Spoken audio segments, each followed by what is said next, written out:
MIM नगरसेवक मतीन पटेल यानं निदा खानला ज्या घरात लपवलं होतं त्या नारेगावातील घरावर पालिकेनं बुलडोझरची कारवाई केली आहे। संभाजीनगर पालिकेच्या अतिक्रमण विभागाकडून नारेगावातील घरावर कारवाई केली गेली आहे। हे घर अनधिकृत असल्याचा दावा करत पालिकेनं ही कारवाई केली आहे।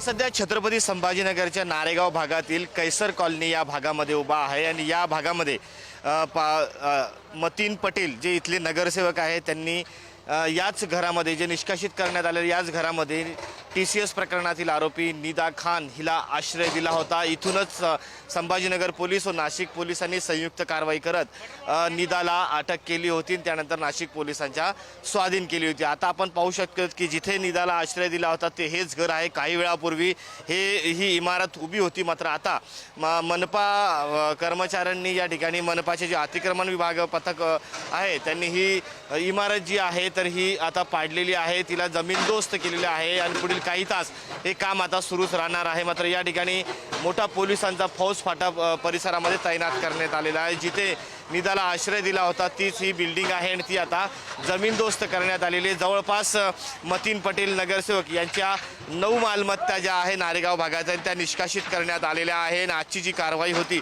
त्यामध्ये 3 दुकानं आहेत, मतीन पटेल यांचं राहतं घर आहे आणि ही एक इमारत होती जिथे निदाला ठेवण्यात आलं होतं। अशा पद्धतीचे जे मालमत्ता आहेत त्या आता निष्कासित करण्यात आलेल्या आहेत। कॅमेरा पर्सन अमोल बागुलेसह मी सचिन जिरे, पुढारी न्यूज, छत्रपती संभाजीनगर।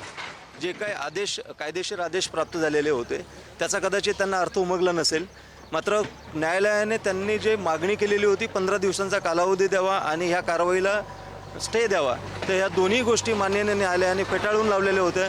स्टे दिलेला नव्हता आणि जो कारवाईसाठी दिलेला कालावधी आहे तो पण योग्य असल्याच्या बाबतीमध्ये निरीक्षण माननीय उच्च न्यायालयाने नोंदवलेलं होतं आणि त्याच्या आधारे आमची जी काही शेवटची अंतिम नोटीस आम्ही दिलेली होती ती अंतिम नोटीसचा कालावधी संपुष्टात आल्यामुळे आज आम्ही ही इथं कारवाई पूर्ण केलेली आहे।